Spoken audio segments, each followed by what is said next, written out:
Welcome to the locked room. Stories from the golden age of mystery and crime fiction. I'm Mardell, reading The Case of Jennie Brice by Mary Roberts Reinhardt. Chapter 13. The prosecution produced many witnesses during the next 2 days. Shantyboat Tim's story withstood the most vigorous cross-examination. After him, Mr. Bronson from the theater corroborated Miss Hope's story of Jennie Brice's attack of hysteria in the dressing room, and told of taking her home that night. He was a poor witness, nervous and halting. He weighed each word before he said it, and he made a general, unfavorable impression. I thought he was holding something back. In view of what Mr. Pittman would have called the denouement, his attitude is easily explained, but I was puzzled then. So far, the prosecution had touched but lightly on the possible motive for a crime, the woman. But on the third day, to my surprise, a Mrs. Agnes Murray was called. It was the Mrs. Murray I had seen at the morgue. I've lost the clipping of that day's trial, but I remember her testimony perfectly. She was a widow, living above a small millinery shop on Federal Street, Allegheny. She had one daughter, Alice, who did stenography and typing as a means of livelihood. She had no office and worked at home. Many of the small stores in the neighborhood employed her to send out their bills.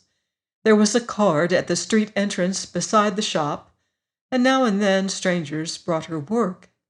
Early in December, the prisoner had brought her the manuscript of a play to type, and from that time on he came frequently, sometimes every day, bringing a few sheets of manuscript at a time. Sometimes he came without any manuscript and would sit and talk while he smoked a cigarette. They had thought him unmarried. On Wednesday, February 28th, Alice Murray had disappeared. She had taken some of her clothing, not all, and had left a note. The witness read the note aloud in a trembling voice. "Dear Mother, when you get this, I shall be married to Mr. Ladley. Don't worry. Will write again from New York. Lovingly, Alice." From that time until a week before, she had not heard from her daughter. Then she had a card mailed from Madison Square Station, New York City. The card merely said, "Am well and working, Alice." The defense was visibly shaken.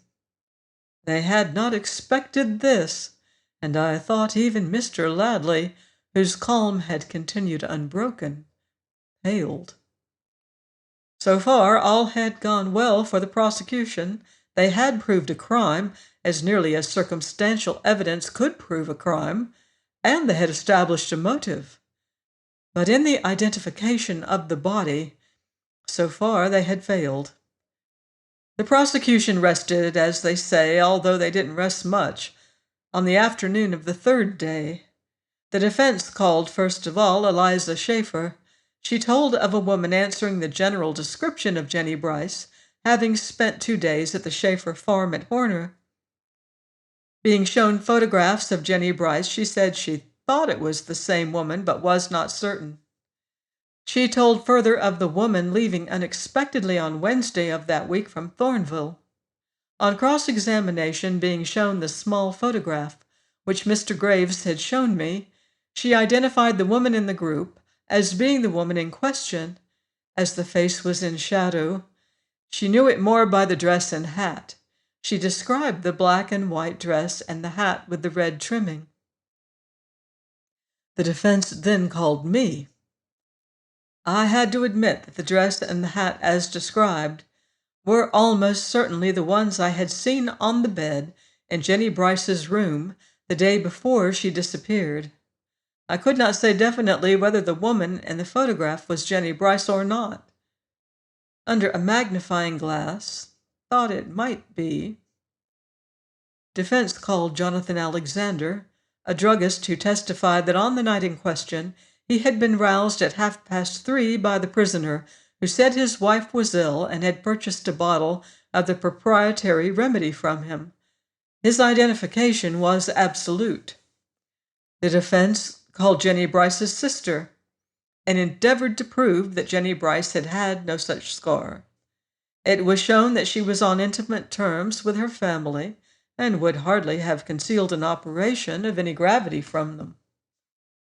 The defense scored that day. They had shown that the prisoner had told the truth when he said he had gone to a pharmacy for medicine that night for his wife.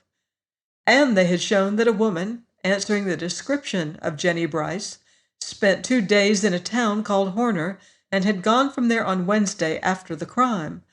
And they had shown that this woman was attired as Jennie Brice had been.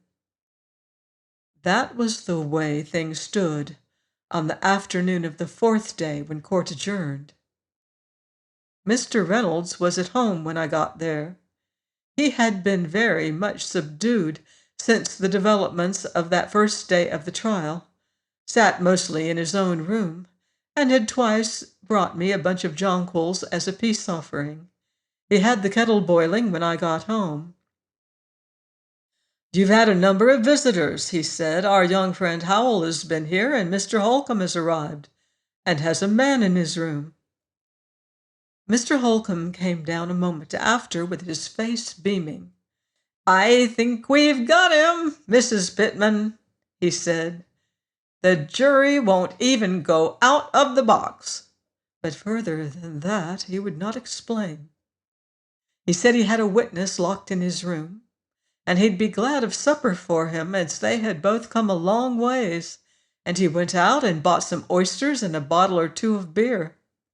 But as far as I know, he kept him locked up all that night in the second-story front room.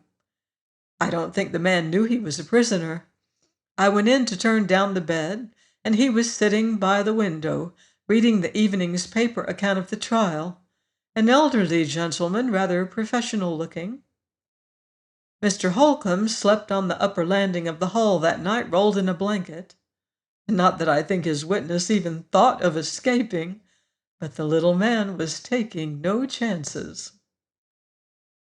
At 8 o'clock that night, the bell rang. It was Mr. Howell. I admitted him myself, and he followed me back to the dining room. I had not seen him for several weeks, and the change in him startled me. He was dressed carefully, but his eyes were sunken in his head, and he looked as if he had not slept for days. Mr. Reynolds had gone upstairs, not finding me socially inclined. "You haven't been sick, Mr. Howell, have you?" I asked. "Oh, no, I'm well enough. I've been traveling about, those infernal sleeping cars." His voice trailed off, and I saw him looking at my mother's picture, with the jonquils beneath. "That's curious," he said, going closer. "It looks almost like Lida Harvey." "My mother," I said simply. "Have you seen her lately?" "My mother?" I asked, startled. "No, Lida." "I saw her a few days ago." "Here?" "Yes, she came here, Mr. Howell, 2 weeks ago. She looks badly, as if she's worrying." "Not about me?" he asked eagerly. "Yes, about you. What possessed you to go away as you did? When her uncle accused you of something, you ran away instead of facing things like a man."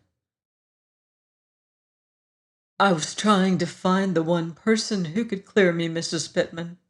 He sat back with his eyes closed. He looked ill enough to be in bed. "And you succeeded?" "No." I thought perhaps he had not been eating, and I offered him food as I had once before. But he refused it, with a ghost of his boyish smile. "I'm hungry, but it's not food I want. I want to see her." I sat down across from him and tried to mend a tablecloth, but I could not sew. I kept seeing those two young things, each sick for the sight of the other, and from wishing they could have a minute together, I got to planning it for them. Perhaps, I said finally, if you want it very much, and if you will sit quiet and stop tapping your fingers together until you drive me crazy, I might contrive it for you. For 5 minutes, I said, not a second longer. He came right over and put his arms around me. Who are you, anyway? He said, you who turned to the world the frozen mask of a Union Street boarding-house landlady, who are a gentle woman by every instinct and training, and a girl at heart. Who are you? I'll tell you what I am, I said. I'm a romantic old fool, and you'd better let me do this quickly, before I change my mind. He freed me at that, but he followed me to the telephone and stood by while I got Lida. He was in a perfect frenzy of anxiety, turning red and white by turns, and in the middle of the conversation taking the receiver bodily from me and holding it to his own ear. She said she thought she could get away. She spoke guardedly, as if Alma were near, but I gathered that she would come as soon as she could, and from the way her voice broke, I knew she was as excited as the boy beside me. She came, heavily coated and veiled, at 10:15 that night, and I took her back to the dining room where he was waiting. He did not make a move toward her, but stood there, with his lips white, looking at her. And at first she did not make a move either, but stood and gazed at him, thin and white, a wreck of herself. Then, "Elle!" she cried, and ran around the table to him as he held out his arms. The schoolteacher was out. I went into the parlor bedroom and sat in the cozy corner in the dark. I had done a wrong thing, and I was glad of it. And sitting there in the darkness, I went over my own life again. After all, it had been my own life. I had lived it. No one else had shaped it for me. And if it was cheerless and colorless now, it had had its big moments. Life is measured by big moments. If I let the two children in the dining room have 15 big moments instead of 5, who can blame me?